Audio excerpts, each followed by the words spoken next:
be able to accept rejection. You're going to get nothing but no's. And it doesn't matter about all the no's you get. It's the one yes that you get. That's what's important.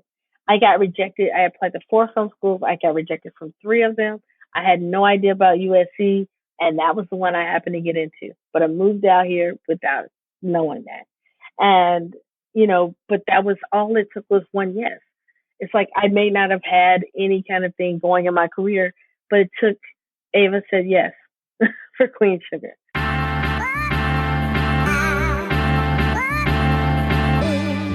Are you an aspiring creative in entertainment, business, fashion, design, or the arts? Do you want to elevate your creative passion project to the next level? Then this show is for you. Whether you want a career in television, film, radio, literature, music, or beyond, Creative Breakthrough will show you how to take your dreams and turn them into reality. This show will not only leave you feeling motivated and inspired, but also provide you real-life tools to pursue the creative journey you have always wanted. I'm your host, creative coach, and chicken wing lover, Shireen Kassab, aka the Funny Brown Girl. Yes, I have an unhealthy obsession with chicken wings. Now, get ready to flex your creative muscle. Our guest today, a true hyphenate. Tina is a writer, director, and producer for television and film. She's currently a writer and producer for Fox's upcoming series, Proven Innocent. She was a co-producer, writer, and director for the 2nd season of USA's hit drama, Queen of the South, and a producer, writer, and director on OWN's Queen Sugar, created by Ava DuVernay and Oprah Winfrey. Tina's other television directing credits include Netflix's Dear White People, ABC's The Mayor, HBO's Insecure, FX's Pose, and Starz' Power. Tina began her career co-writing the feature screenplay ITTY BITTY TITTY Committee, directed by Jamie Babbit. The film premiered at the Berlin International Film Festival and won Best Feature Narrative at South by Southwest Film and Music. Tina went on to write and direct her first feature film, Mississippi Damned, which garnered an impressive 13 awards for participation in 15 film festivals, including awards for Best Feature Film and Best Screenplay at the Chicago International Film Festival. Tina was featured in the Advocate magazine as part of their Top 40 Under 40 issue, which features the top 40 individuals who are raising the bar in their respective fields. So let's get started, because Tina definitely is raising the bar in her respective field.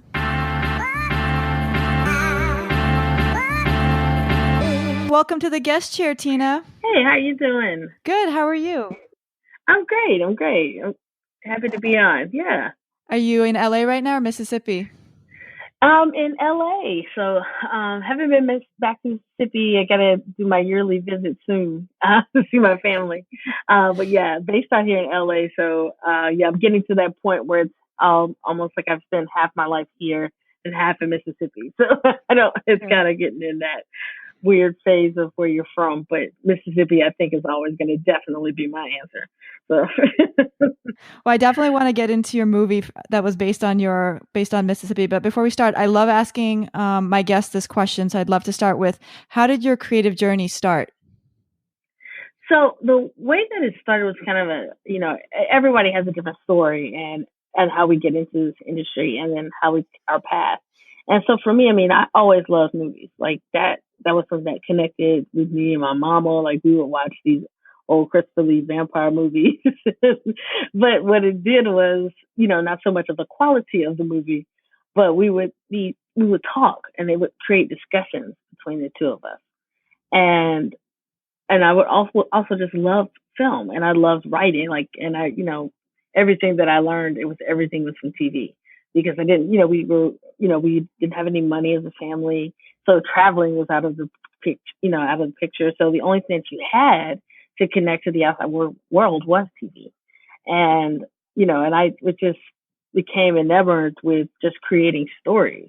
And so, I mean, like, I would take my little Happy Meal toys and play around with them, and have episodic openings. I'm like, I now realize it. So that's I think awesome. I even took a commercial break. I don't know.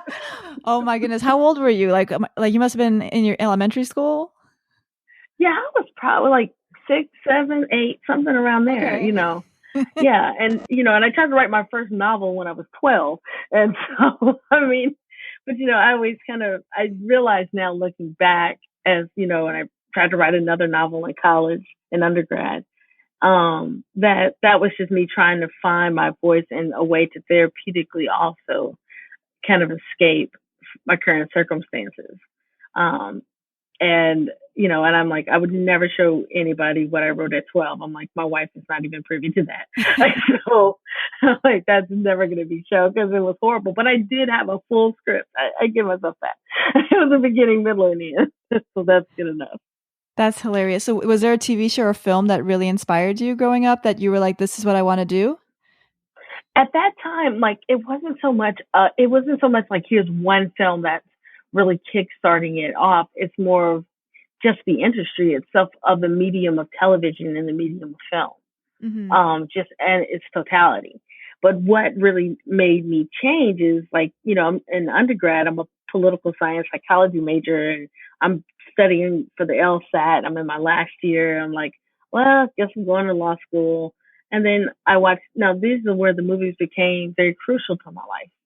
I watched Boys Don't Cry by Kimberly Pierce and Love and Basketball, Gina Prince Bythewood.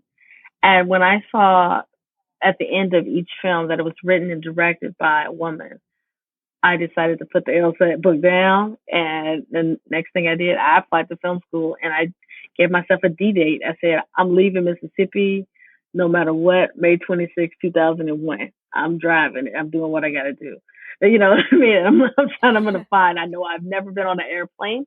I've never been to Los Angeles. I found my apartment online. And I have not been accepted into school yet over here at all. And I step out because two women, I saw them and their stories and their movies touched me and stayed with me. That it set up a precedent of, that's where I've always wanted to make sure with my films or anything that I try to work on, that it stays with you because of, and has an impact on people. Because that's what changed my life. Just knowing and seeing that made me know what was possible. And to go outside of, even though you never see anybody making a film in Mississippi, it ain't happening. Like, it's very rare.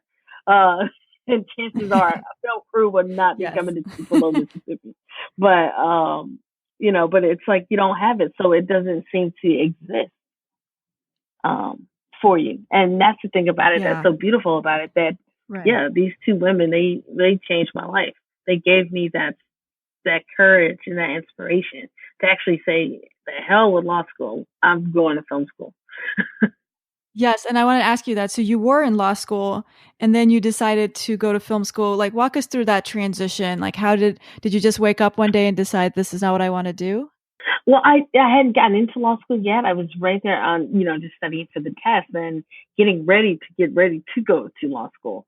And so I hadn't officially gotten to that point, but yes, It was exactly that. It was like, you watch these two movies that change your life. And I was like, there's no way I'm going to go more into debt, going to law school. If I'm going to do that, I'm going to do it for something that I love. And the scary as it was like, this is my mistress, or, at that time, my wife, because it wasn't really, I wasn't with anyone. So, but that's what that was. And it was that heartbeat that was there. And I just decided to take that chance. And I was like, it's worth me driving across the country and going to a place I know nothing about. And I have no idea if I'm getting in film school or not. None. And but I'm going to make this work somehow because it's possible. It's possible. I don't know how I'm going to do it, but it's possible. And that was a very scary, but at the same time, empowering moment because I knew I didn't have the luxury to fail. Right. Yeah. I feel like a lot of us in that boat. We don't take those risks because we don't have the luxury to fail, and that stops us because we're scared. Right. Exactly. And fear can hold you back, and that's something that it either can hold you back or it can drive you. And that's the thing about really got to pick which one. And I think that goes into just also about being in this industry or people who want to get in it. It's like, it's okay to be afraid about things. That's fear is not an issue. It's how you respond to the fear. You know what I mean? And it's just one of those things. Like, for me, it's like, I can't let it cripple me. I may, like, trust me, I'm scared all the time, like writing or directing. Like in the beginning, you are so Even scared. now? Yeah. Oh yes. Every time you write something, and this is like every writer, you feel like that's the last thing you're ever gonna write. You're like, that's it, done.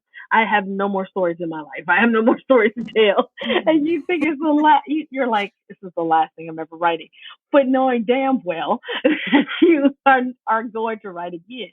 It's weird, and I think it's because you put so much of yourself in it and you get that story out and you've been living with these characters for so long that it feels like I've gotten everything out that I possibly can. I don't know what else to write about. And then one day it comes back really, really quickly.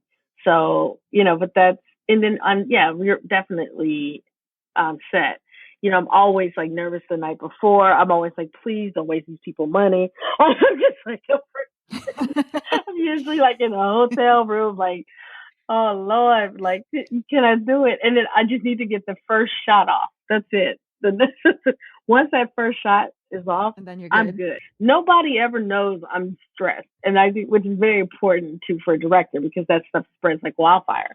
But I really also know that if I'm afraid before I'm embarking on something, that means I actually give a damn, and that's important. Because if I'm not scared, yep. I don't care. And if I don't care, then that means, what am I doing it for? So that's why, so you got to be very selective on the projects that you take. What actually are you going to stick with? What actually moves you? You know what I mean? So you got in your car, you drove to LA, you applied to film school.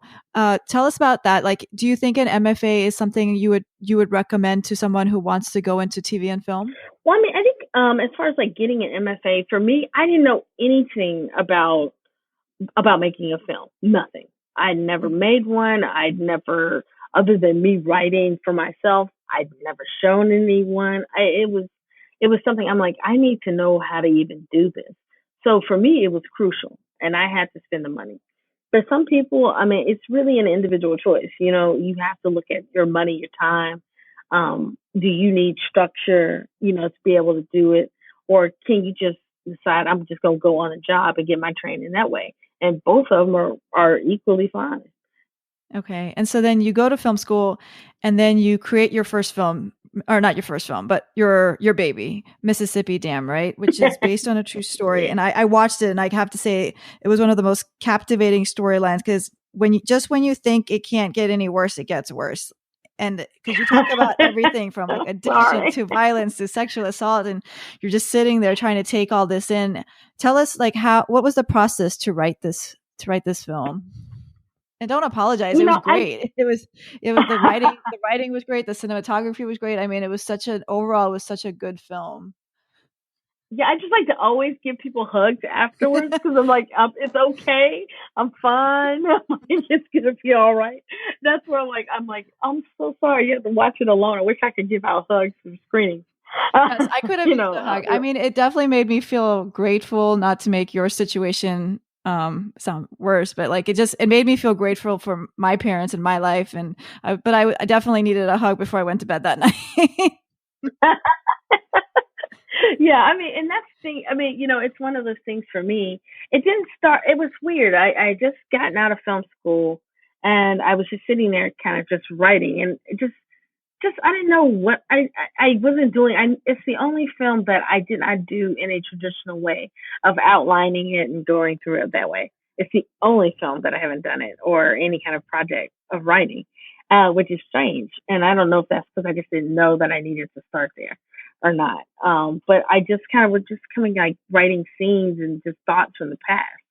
And all of a sudden I was like, well, it's becoming a screenplay. It's growing into that. And, I started working on it. Like, I was working at a boys group home. So when I would do overnights, like, I would just write on the script. And halfway through the script, my mom got cancer. And she told me, before she passed, she was like, promise me that you will finish this movie, that you will make this movie. Be real about it. And, and I had to put it down after she passed, like, so many months. Like, I couldn't go back. And then I had a friend who had lost her mom, and she was like, I promise you, sit down and write. It's more therapeutic than you think. And I sat down. I don't think I even got a chance to write interior all the way through. And I just bawled the first day. Like, I was just gone. like crying. And then every day it became easier and easier and easier. And it did become part of, that was the beginning of the healing process, I think, for me. And helping me with, with grieving for my mom, because I was a young kid that didn't know how to deal with that. Like, but that was the pivotal thing that kept me going with Mississippi Damned. And my wife and manager, Morgan Stiff, she knows my family, of course, intimately. And so every page I would write, she was right there to read it and, kept me honest on situations, because sometimes, it's hard to tell your family business and you're supposed to be talking about it. But if you're not being honest on paper, she would push me to that, to make sure I would do that, or to make sure, like, okay, the character that's based on you, it's so hard to look at yourself. That's the hardest character I would ever find to write, is when you have to write about yourself. And, she would make sure that I was not making her completely flawless. Yeah, you could tell. I mean, all the characters had so much depth and personality. So I can see how being emotional and going through that process really did help you develop those characters. Yeah, it really did. And I just always tried to, and something like when I used to teach, I always would impart to my students, is that you should care about every character that's in the script. I don't care if they got one line. What is it about that person? Because why are they in there? And think about it and try to make sure you have your characters well-rounded and let them live in the gray. Life isn't black and white, so why should your characters be? And now going back to the movie, like you had some really big names in Mississippi Damned. How did you go about finding such great talent when the movie wasn't backed by a production company already? We were so fortunate. We started with Film Independent. Morgan was actually doing the producers lab, and we had a small amount of financing, not the amount we really wanted for the budget. And, basically she went to like the mentor that's in that, said, you got this money, make the film for what you got. And then she came home. So where did you get the money from, though? Where do you get funding from? It was private equity. So this was coming from, family and loans. I wouldn't necessarily advise anyone to take out a loan to do this film, but it was like nobody else was going to make it for me. And we didn't have anybody that was just going to give money. So that was something that was important to us. I mean, we also we were like, oh, Prop 8 passed. Do we get married or make this film?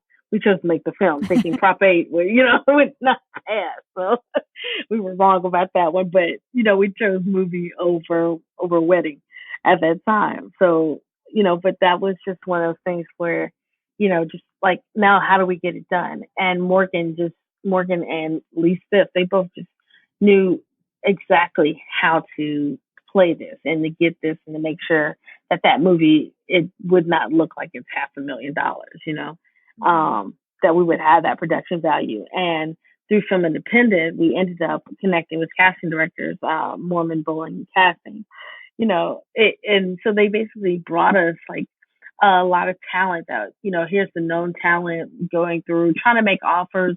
And sometimes it was like the people that we wanted, we might not was able to get due to schedule availability or just maybe interest in the project, or we just couldn't afford them.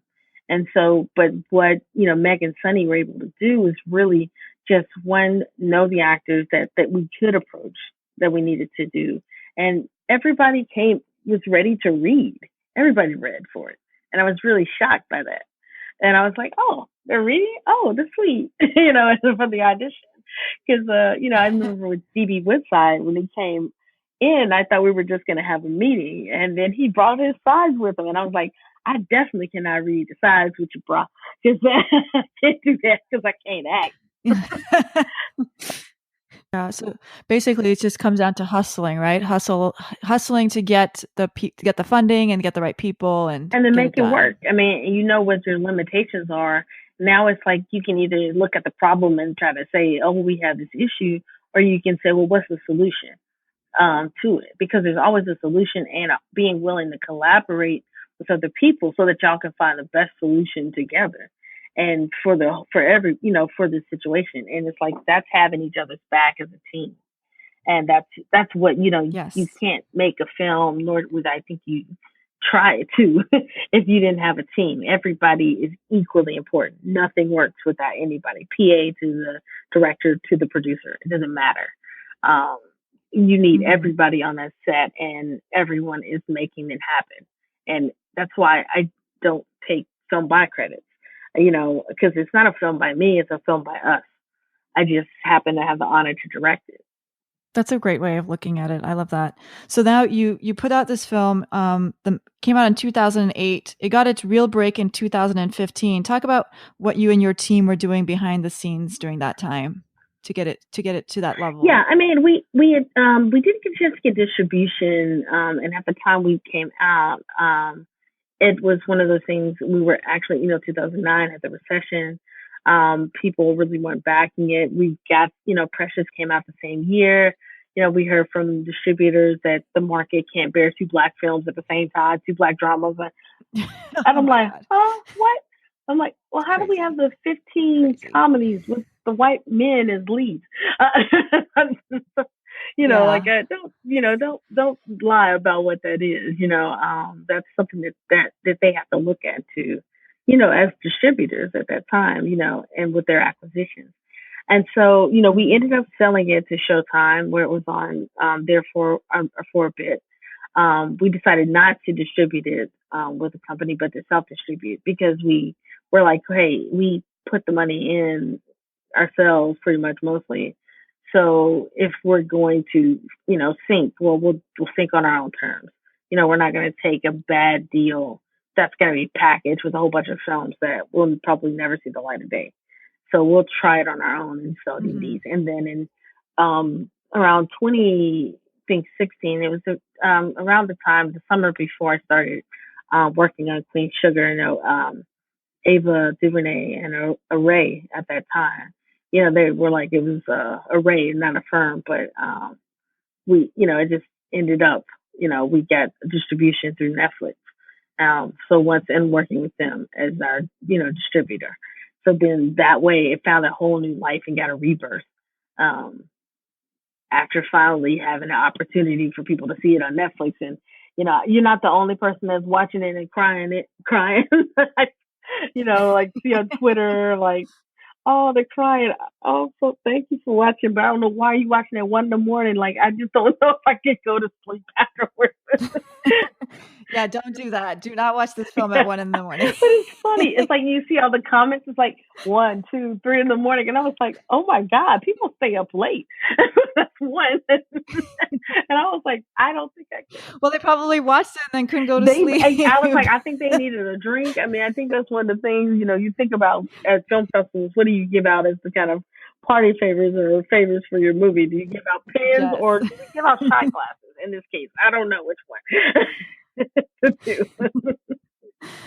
But so you did apply, you did submit to a lot of film festivals and you won a lot of them. How did you navigate the film circuit? And what advice do you have for people who are going to film festivals to be successful? Well, I think you definitely, working with your producers and your team to come up with a festival strategy for where you're going to have your premiere, how you're going to navigate the system, and and also realizing we know when our festivals are, and Sundance kicks you off for the rest of the year, but deciding which is the best place, that one where we think we can actually, if you're trying to sell your film, where you can actually get it acquired, or if you have indeed and you're choosing to have a screen, like The Hate U Give premiered at Toronto.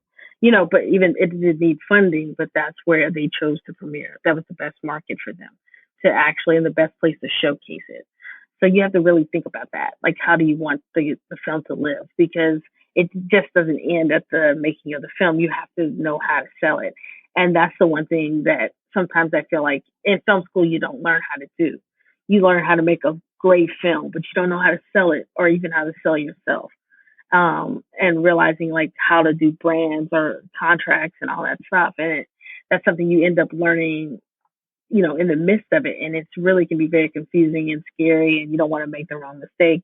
And then you go with your gut a lot of the times and ask advice. And thankfully, organizations like Film Independent Josh Welsh, like, from the moment that we've known him for so long and has done every project the Film Independent has, every lab that they do. But it was just something that you can always rely and call on them to ever, get help, advice, or talk to try to figure out certain things. And, being able to take, he takes those phone calls, and he still takes calls today when we hang out, or something, but it's like, it's a good relationship, and they really are family, at Film Independent. And we really feel very part of that family. And we know that, our film would never have been made had they not been involved. And so it's always good to know the different organizations that really would champion your film and do as much as they possibly can to try to get it the attention it needs, sometimes help you with telling you the festival strategy. But it doesn't always mean at one festival you're going to sell, at this one and only this one. I mean, you see Moonlight premiered at Telluride, so that was a great venue for them to premiere. And so, it just depends on your particular film and the audience you're going for, and where you're going to get the best reviews for your film, and to make sure it doesn't get lost in the shuffle of programming. So now you've shot this film, and since then, I mean, you've had so many opportunities to write and direct episodes for hit shows like Dear White People, Queen Sugar, Insecure, Queen of the South. How did you make a name for yourself to get those opportunities? I mean, everything started with Queen Sugar, and Ava calling and giving me an opportunity of a lifetime, and where it was at a point where I was actually like about to give up. Like I was just like, after all these years, it didn't seem like it was working. And how many years had you been doing it at this point? I've been out here for like 14 years, trying to make it happen. Oh, wow. And I'm like getting closer to 40, and it's like, is it going to work or not? Am I wasting my time? I'm scared. What more do I need to do? And then, but that's the importance of having family and friends that support you. My friends are like, you might, if you were trying to sing, we would say, yeah, baby, go back to Mississippi because you can't sing. They would tell me that. But they were like, yes. No, you took it of a writer director to leave. You're not going nowhere. And just within a month's time, Ava contacted me and was like, hey, I got a show, Queen Sugar, is going to be on OWN. Do you want to come on as a producer, a director, right in the room? Yes. And then it was so much of, Warner Brothers, like, we need to send the paperwork to your people. And I'm like, I ain't got no people. I'm like, I had, at that point, no agent, lawyer, nothing. I was like, I have no people, but I was just like, okay. So I had to go find people, but the people that I ended up connecting with, and, it was the best thing. But yeah, that was where I got my break. And without having someone to open that door, none of this would be. And that's where everything started, with Queen Sugar. And from there, directing on that show, and I can't believe, I was really honored to direct the last 2 episodes of season 1.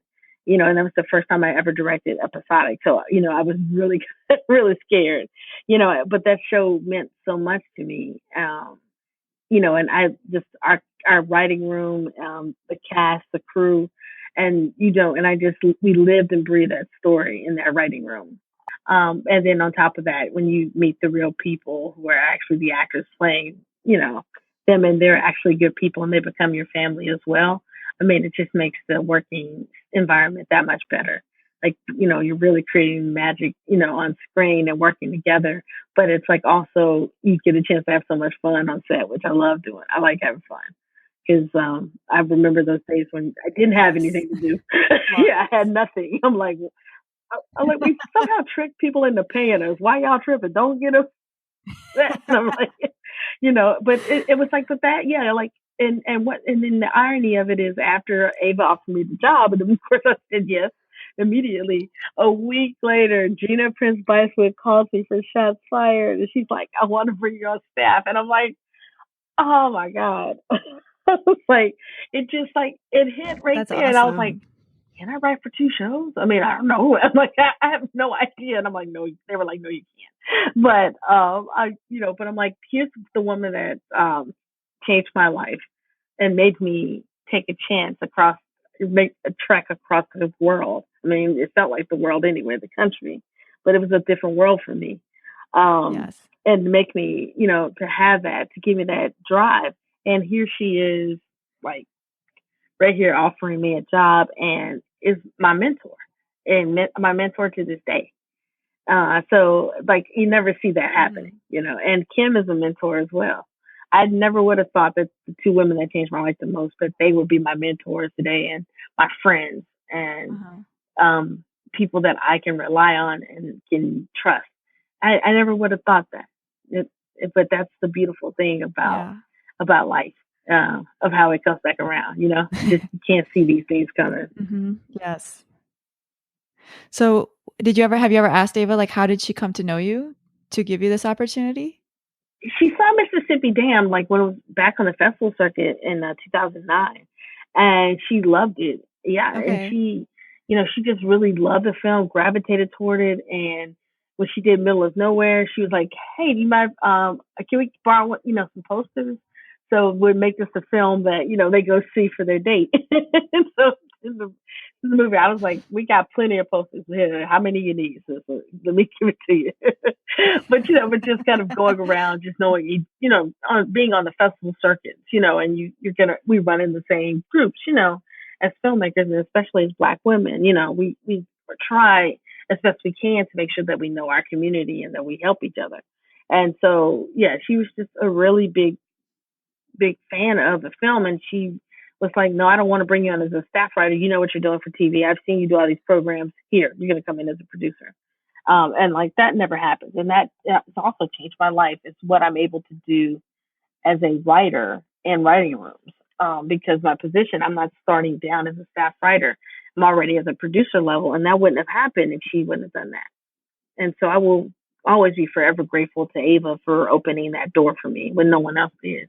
So just so for clarification, so you're a writer, a director, and a producer on the show. Like, what does each role entail? And would you suggest, or do you recommend that people be skilled in all three, being able to take all three hats? Well, I think you should definitely. I think in order to do a good job in our industry, I think you need to know what everyone's position is and what it entails and what their job is, so that you can appreciate and understand what they have to do to get to this result. You need to know what grip and electric is doing. You need to know what visual effects has to go through. All of this stuff will come in hand. As far as like as being a show, being on the show, as a writer, that means that, I'm in the writing room with every day, and we're breaking story and coming up with each episode, what it's going to be about. And when you go off, you'll have your own individual episode to write, but you still have your writing room because we've all worked together to make sure that the story is solid. And you go off and you write, and then you are looking at things from a writer point of view. And I like to switch hats on that. But you're also looking at it when you're a producer on a show. I feel like it's part of your duty, because you're all episodes produced. You're there with the show from the very beginning of the first episode. You don't finish until you hit that last episode. You're not going anywhere. You're not on that time limit. Those 20 weeks, like a staff writer would get and hope for an extension. And so what you're looking at is dealing with that, making sure that the show is going through. And also, I personally like to make sure I pay attention to budget as well. Because I'm used to making films that I ain't got no money. So like, but it's like, I'm like, okay, we got money. Like, let's save it. Like, I think on every show you'll find yourself where it's like, as a director, I do find that coming into play, because we'll point the camera one direction and they'll say like, okay, so we spent $25,000 for this. Then I'll tilt the camera to the right and I say, well, how much would that be? Free. Okay, there we go. Because when you're from indie film, and that's always going to be in me. Every dollar counts, and you think about it, right. And how to make that work without sacrificing, compromising story or character to make the financial budget happen. But I think, for me, it's something as a producer on a TV show that I'm always trying to be aware of, and making sure that we're using our sets too. So we're not so much on location all the time, but it just depends on the show. Some shows work mostly on location. But, and as a director, when I'm directing, I don't put on my writer's hat. what I'm doing is I prefer not to ever direct episodes that I write. So they always give me the opportunity in the room. They'll say like, "Oh, do you want to write the episode you're directing?" And I never want to, because I like working with other people so much, and I want another person's perspective as a writer of that episode, and also just a chance to bring what their vision is to life and put it up on the screen. And that way I can, I'm looking at it from this point of view as a director. I do know what's going to happen in the show, which gives me an advantage, to really know how to play these scenes and which ones to really handle this way, because I know what we're setting up. But at the same time, it's like having someone else there as a writer of the episode to cover it. That's another job I don't have to think about doing, that I have, here's my partner to be able to be there to make sure, did we get this or did we not, and me making sure that I'm focusing on other things. So it's all a matter sometimes of really knowing how to switch hats for each position. That's a crucial thing of knowing that. Yeah, because I was just curious for the listeners, like you don't usually hear someone doing all three, or maybe you do, and it's just never been publicized as much. But I notice when you're working on these shows, it's always like Tina does writer, producing, directing, and so just curious how you balance all of that. I'm still trying to work that out. I'm trying to work it. Right now, love is what it makes it go, just loving what I do.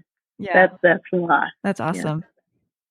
Yeah. So now you said you were in LA for 14 years, really just grinding and hustling and waiting for that big break. What were you doing in those 14 years? Like, what were the highs, the lows? Like, what were you doing to get your name out there? I had my short film, my thesis film. I'd co-written a comedy feature, Itty Bitty Titty Committee, which is ironic for me for different reasons. And I'm like, and also writing a comedy was a whole new kind of thing, another genre for me.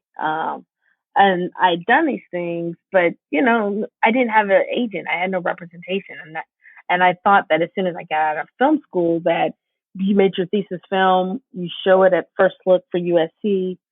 There you go. Now here comes an agent, and that's not how it worked, And I didn't know how to really use the festival circuit back then, of where should I premiere this. And the thing is, the movie got a lot of traction, and it got a lot of airplay too. Showtime, and when it was like BETJ, before it became Centric, and it's just on all networks is really playing and really going around and touring with the film as well. So, that's just one of those things. Just that I just thought that was going to be it, but it just didn't work out that way, and so I was disappointed by it. So I took a job at Sony in TV marketing department, editing Judge Hatchett episodic promos. I'm like, okay, doing this, Judge Maria Lopez. So really get this show, and you just doing that is, I'm like, I realized the divide between corporate and creative too at that time, because I was like, oh, I want to write on a show. But this is not the way that, you could see the segregation between that they didn't want anybody to cross over. And I was like, okay, well, that seems to be the rules. And then at that point, once that job ended, I ended up going to the boys group home. I worked there for a while. Then that home got shut down. And then I was like, oh my God, I have no job. What am I going to do? And I'm like, luckily I had a friend who was at the Art Institute, and he was actually over the department, and so he hired me to work in the film department. So I became a teacher there, and then also taught at Cal State Long Beach. So I just taught every subject possible, and I did that for about 5 years until I got on Queen Sugar. And once I got on Queen Sugar, of course I had to quit my job as a teacher. I didn't have enough time to do justice to both things. So, but that was what I did in between. And I kind of resigned myself to thinking, I was going to be one of those people, I guess, in the end, that they're going to be the teach, not do, one of those people. But what I really realized now is that it actually made me a better artist by actually going through what I went through. And I think success and opportunities come when it's supposed to. And I believe when there were certain things, like as much as I wanted things to be different with Mississippi Dam. I don't think there were certain things that I personally would have been ready for to handle, going out with a film and having and pushing it in a different kind of way, especially on such a large scale, like the way that I can now. Just for the sheer fact that I've grown, growing up and you're more confident, you're more assured of what you do know, and you know how to ask questions about what you don't, and not have any shame with it. Because that's where I see a lot of people fall short. I'm like, the only dumb question is the one you don't ask. It's okay to ask people stuff. Like, it doesn't mean that don't get your ego involved in this shit. I mean, sorry. I don't know if I can curse. Hold on. That's fine. It's no worries. Yeah, you don't want to get passionate. I am with a foul mouth. No, they say the most intellectual people have the foulest mouths. Okay, well, that's good. Then I'm going to make it. I think all my scripts are R-rated. So, I mean, if we get good ones. It's always strong language on my episodes or whatever.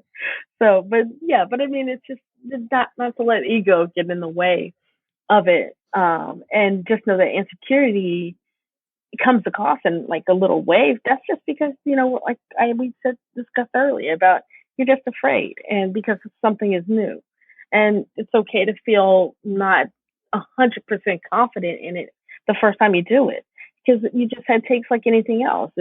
You have to build that muscle, and then you'll get to a point where you're like, that part doesn't phase you as much, but then later on there'll be something else new that you'll have to go through that same process. So how did you stay optimistic? I stay optimistic. I mean, my wife is someone who's very pivotal in my life. And that, she is a person that, just pushes me, challenges me, supports me, loves me in every way. And that I have that and I feel assured.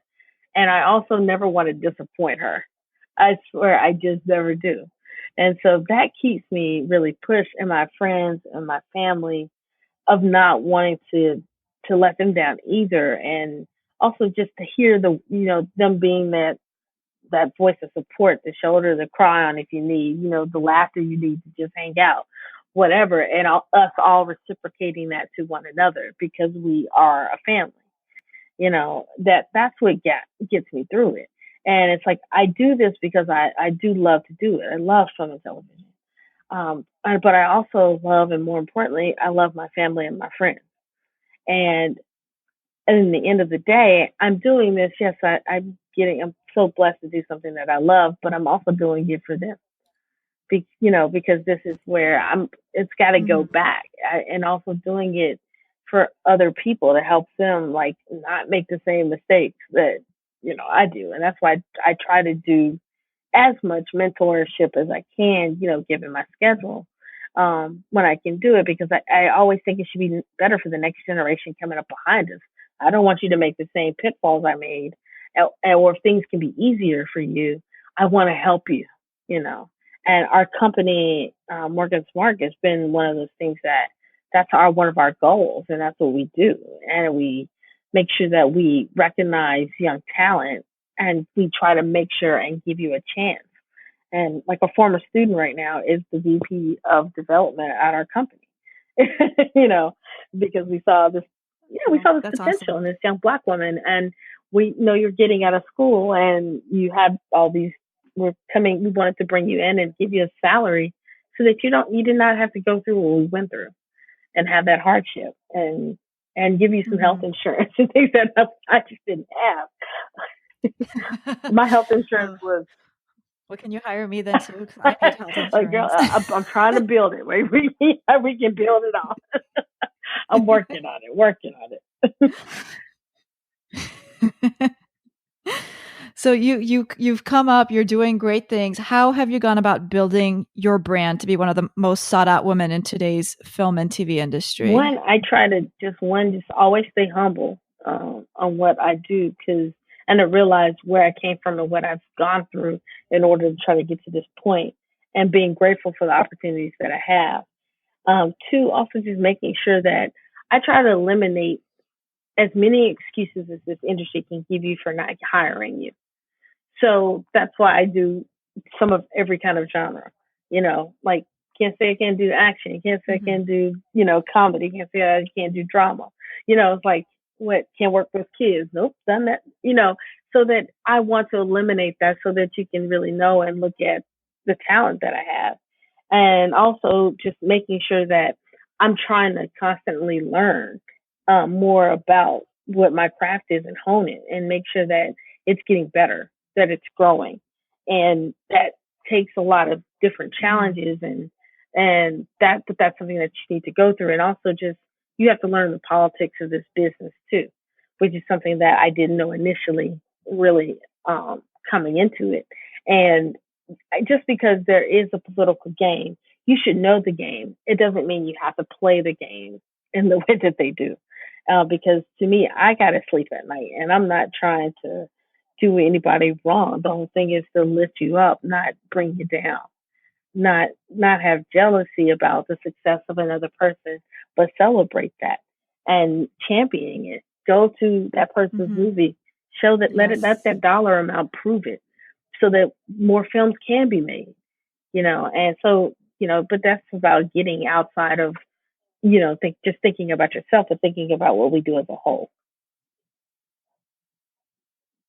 Yes. No, I totally agree. You mentioned that you continue working on your craft. What are some of the things you do even now to continue getting better and improving yourself?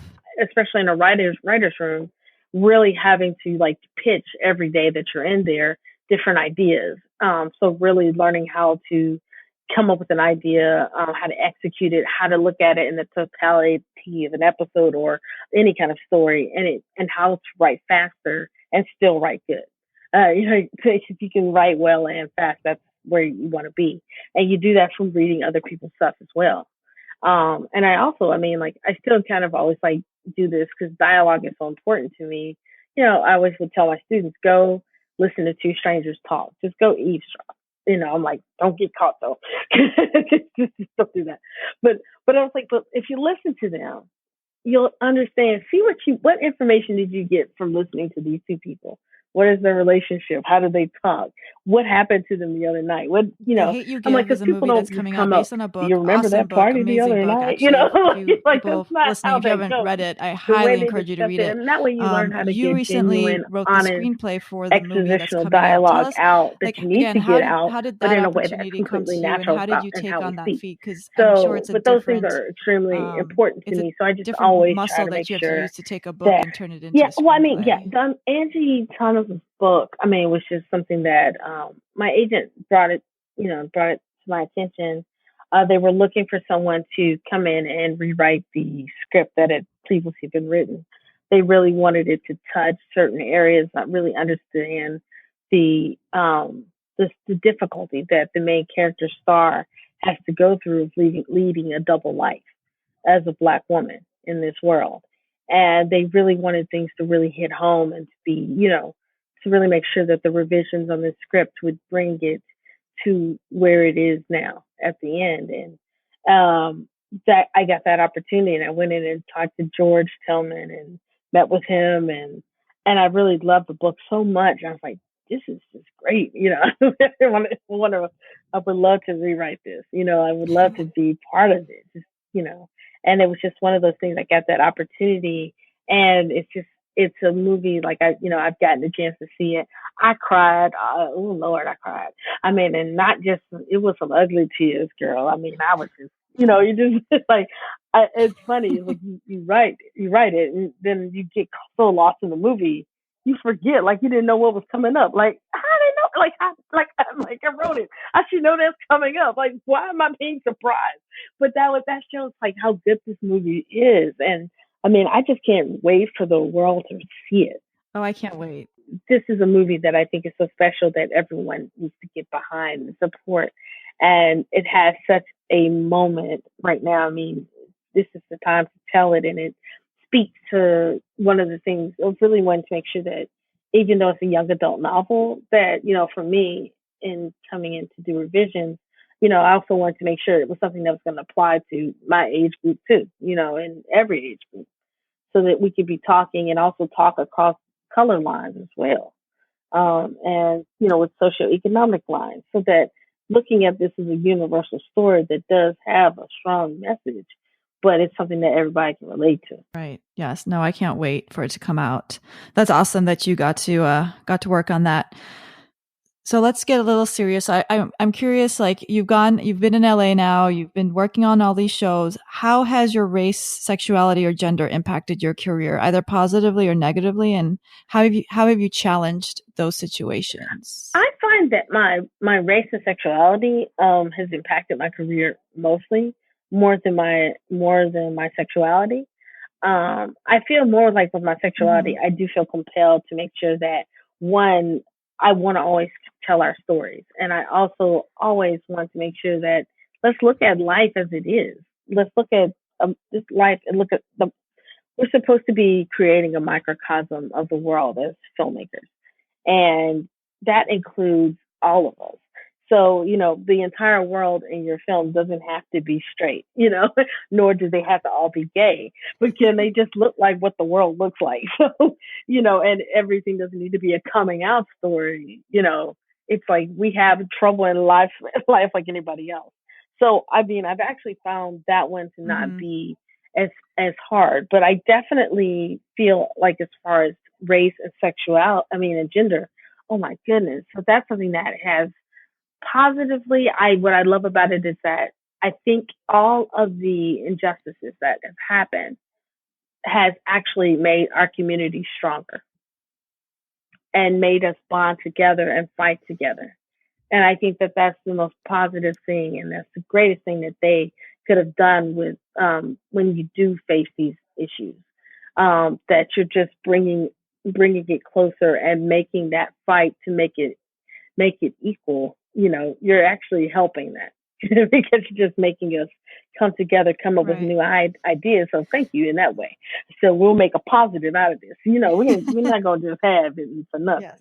In this industry, are really just intimidated by us because we are confident. I didn't know that confidence that would make you not get a job. Yeah. It's amazing. Surprising. I'm like, damn, y'all got some insecurity. I'm like, but at the same time, it makes me feel so much stronger as a woman. I'm like, these men have got problems. And it's like, but these things do hurt on set when you do have to rarely encounter them at these times. And I'm like, I think people, they got it wrong. They think that women like, oh yeah, you want to cry afterwards because, oh my God, my feelings are so hurt. No, that's not why you crying. You cry because you like this. I'm about to catch a case because I want to murder your ass. That is why we feel this way. We just don't want to go to jail. This is what's holding it in. So I have to cry as not to kill you as I'm riding back to the hotel. If I'm having a hard day or riding back home, if you've encountered that because you've held that in, and it's like, it's not because I'm emotional. No, I'm trying to save bail money is what I'm trying to do. So, but and that's the thing about it. It's not a weakness, and it's so amazing. Like you just hear like, oh, can women direct action? And when they assume that just because someone's father directs action, they discount the female that's the new director because they said, oh, well, her dad does it, so she knows how to do it. I'm like, is it passed down through sperm? I didn't know that directed action movies were sperm dependent. Like, it makes no sense to me. But, and I think too, of being able, I would love to believe, and I think that this is the primary reason, like, yeah, you hire me because you find that my talent can bring something to this particular show. So that's why, I primarily got hired. That it's not based on my race, my gender, or my sexuality, but my talent. And what my race, gender, and sexuality, what it's providing is just a different lens to tell that story. And that's, one of those things of that it's like I'm going to have a different perspective. And so that's what I'm able to provide, as a filmmaker. So for me, it's like, it's come into a way of being very positive because I think I look at things in a different perspective than I did before, or I get a chance to give a voice, which is so important to me, to people who don't have one, because I didn't have one for so many years.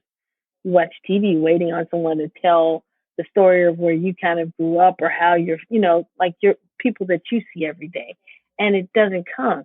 And the thing you have to realize is like, don't wait around for somebody else to tell a story. You tell it yourself, and if you are waiting for somebody to invite you to their table, they may not invite you to the table. So forget it. Build your own damn table. I mean, you have to do what you got to do, and that's part of that hustle that you got to keep going with, and that you got to keep fighting, and you got to keep getting better, and you have to keep leaning on each other in order for anything to succeed. So what advice, I mean, you just gave a bunch of really good advice, but to wrap up, what advice would you have for creatives on their journey? The one thing I would say is that, one, be able to accept rejection. You're going to get nothing but no's, and it doesn't matter about all the no's you get. It's the one yes that you get. That's what's important. I got rejected. I applied to 4 film schools. I got rejected from 3 of them. I had no idea about USC, and that was the one I happened to get into. But I moved out here without knowing that. And, but that was all it took, was one yes. It's like I may not have had any kind of thing going in my career, but it took, Ava said yes for Queen Sugar. It took one thing. And so it's like, to be able to not let that deflate you or take away or make you doubt your talent, that you can just understand that this is just the process of how things are in our industry, and that, get backbone for it, but don't let that discourage you. Let that no encourage you. What does it tell you? It tells you that you got some hope coming, and a yes will come your way. And also that to be patient. And that's the hard. I mean, I struggle with patience myself still. I mean, I think we all kind of do, but it's so easy to be patient, and patient with this process, because you really want to get out there and work, and you want to be able to have fun with that and create something that affects lives. But you may not get that chance, but it will come. Be patient. And then also educate yourself. Try to connect with people who are doing it in this industry.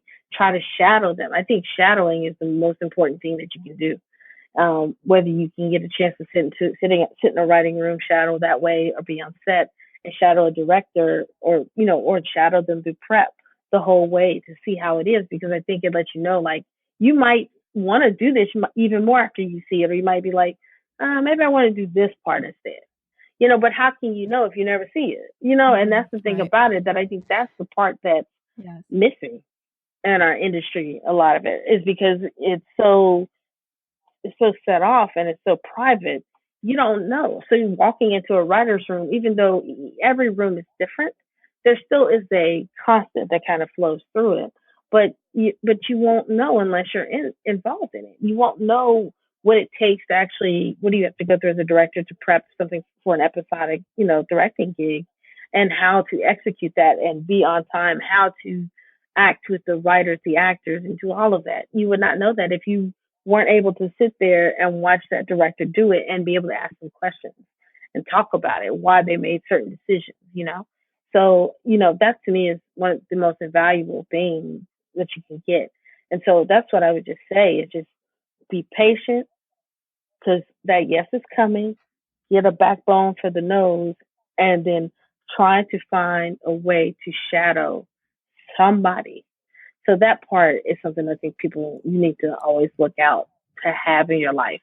And so for me, George and Gina are just a small, gathering of people who are my mentors, that have been through things that I'm about to go through, and it's my rise in my career. And they are so willing to help and to give advice. And without that advice, I can't make it. It's going to be harder for me. And they're so open with giving it. So we have to continue to do that and pass that down. You're amazing. I love everything you just said. It's refreshing, and it's like, it's actual knowledge people can easily implement, like getting a mentor and going and shadowing someone. And I think the hardest thing for creatives is understanding that there's always going to be no's.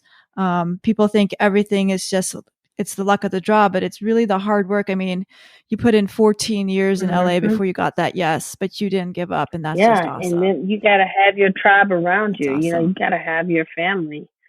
So let's jump into the lightning round. I'm going to ask you 5 questions, rapid fire, and you just tell me the first thing that comes to mind. Oh God. Okay. Ready? Let's go for it. Yep. What is the best piece of advice you've received? Keep hustling, never stop. What is your definition of success? Do you feel like you've impacted someone and made a lasting impression in this world, be it on a big level or a small level, but that you've impacted someone else's life? Not counting your wife, who inspires you and why? My parents, they're not around, but what inspires me is because they went through all this hardship and they went through everything so that I could have the luxury to choose what I wanted to do with my life and not just have a job. And they made that sacrifice, and all the hard work they put in and all of the sacrifices they made and the strength that provided me with and the way that I look at life. They are some of my biggest inspirations. And, and they're not here, but I will still feel like I cannot fail them. What's a habit that's helped you on your journey? Laughter. I don't know. That's a good one. What do you want your legacy to be? I want people to look at my career and be able to say that even if it's one person, that you gave me hope and you showed me something that it was what I thought was impossible was possible. And if I can do that, that will be one of the greatest legacies that I could leave behind, because that's what would have made me even have a legacy in the first place, because that's what people did for me. I love it. Tina, where can listeners find you online? Oh, you can find me at morgansmark.com, morgansmark.com. And that's everything that our production company does. It's a way to contact me of going through my management. But it's also the best way you can do it. And I'm also under my Twitter handle, Tina Mabry. Very cool. Thank you so much for joining us today, Tina. Thank you so much for having me. It's been a blast. Hey, before you hit pause, did you find this episode helpful and enjoyable? If so, could you leave an Apple Podcast, aka iTunes review? It'll take you less than 1 minute and mean the world to me. The more ratings and reviews the show gets, the more people are able to find this podcast. If you're unsure how to leave a review, no worries. If you're on your iPhone or iPad, go to the homepage of this show and scroll down to Write a Review. Click on it and you'll be able to rate and review the show. If you're on a Mac, from iTunes, go to the show homepage and on the top, click Ratings and Reviews. Also, please subscribe to get the latest episodes once they drop. If you enjoyed the episode and know someone who would love it, please share. From your iPhone, click on the icon with 3 dots and then share via social media, email, or text. If you want to hear more, head over to funnybrown.com/podcast. You can also find me online. I'm on Instagram, Twitter, and Facebook at Funny Brown Girl. Also, sign up for my free newsletter for more tips to advance your creative journey at funnybrownGirl.com/subscribe. And again, if you enjoyed the show, do me a favor and subscribe, rate, and review on Apple Podcasts. Now, go flex your creative muscle and keep winning. Thank you for listening. See you next week.